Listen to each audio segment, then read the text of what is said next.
Hello guys. Samahan niyo ulit ako sa aking first new vlog again. First new vlog Meron na kasi akong vlog dati. Kaya lang yung isa kong account kasi is na-hack. Hindi ko na siya nabubuksan. And ito, ngayon ko lang ulit naisipang mag voice record and mag vlog dahil ewan ko ba, nung mga panahon nagdilihi kasi ko medyo maselan ako and wala akong kagana-gana sa lahat ng bagay ng mga panahon na yon. Pero ngayon nakakabawi-bawi na ako. Total 5 months naman na ako. By the way guys, yung tiyan ko pala guys, napapagkamalang parang mga anak na daw ako, pero yung tiyan ko 5 months pa lang. Diyos ko,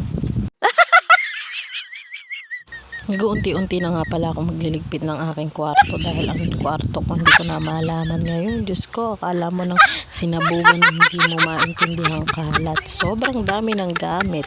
Hindi mo na alam kung saan ilalagay. Ano ba naman itong edit na nailagay ko? Napakaba naman ang tawa. Diyos ko. Tapos may maririnig pa sa mga kapitbahay ng mga nagmamarites. Charis. Tapos may mga aso ka pang maririnig. Diyos ko, pagpasensyahan nyo na guys. Nasa public tayo.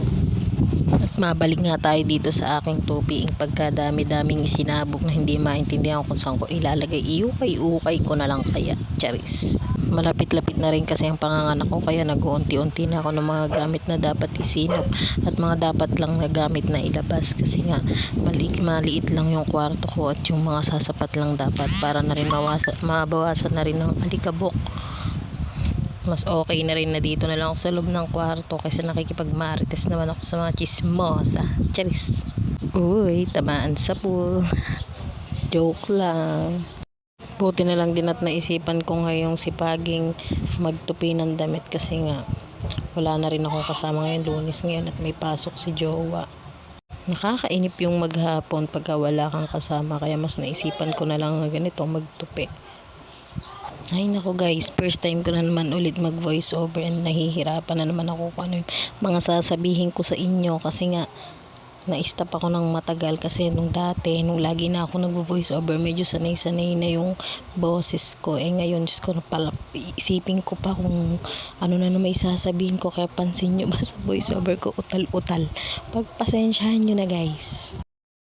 Medyo malapit na nga akong matapos at ng mga oras na yan at tanghali na, kaya pinagsandok ko na inutusan ko na magsandok ang anak ko para kumain na kami, kasi nga wala naman si jowa, kaya dalawa lang kaming kakain. At nagluto nga pala yung tatay ko ng ulam na inabraw na may sabaw, di ko alam, basta kumakain lang ako.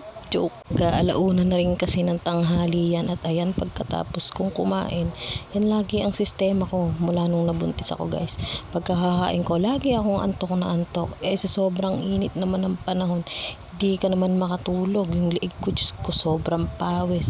Kaya ayan, pinagpatuloy ko na lang ulit linisin yung Durabox ko. Hindi ko alam guys kung kailan ko mapapalitan yan, kasi nga sobrang tagal na rin ng Durabox ko na wala na yung mga takip niya, kaya yan na lang muna ang pinantatakip ko. Malay mo naman, balang araw makabili ko. God will provide. Amen. Mga oras din na yan. Ay Diyos ko, ito na may mga aso. Wait lang. Mga oras na yan guys, katatapos lang namin kumain yan, and habang nagpapahinga rin at nagpapababa rin ako ng kinain, ayan na lang yung ginawa ko.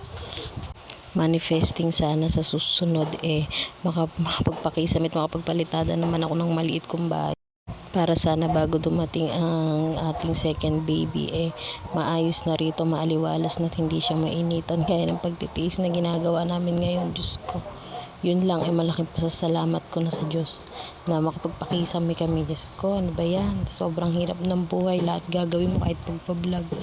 Hindi ko alam kung saan papunta itong pagbablog ko na to, pero okay lang, ganun talaga, bahala na si Lord, and goodbye.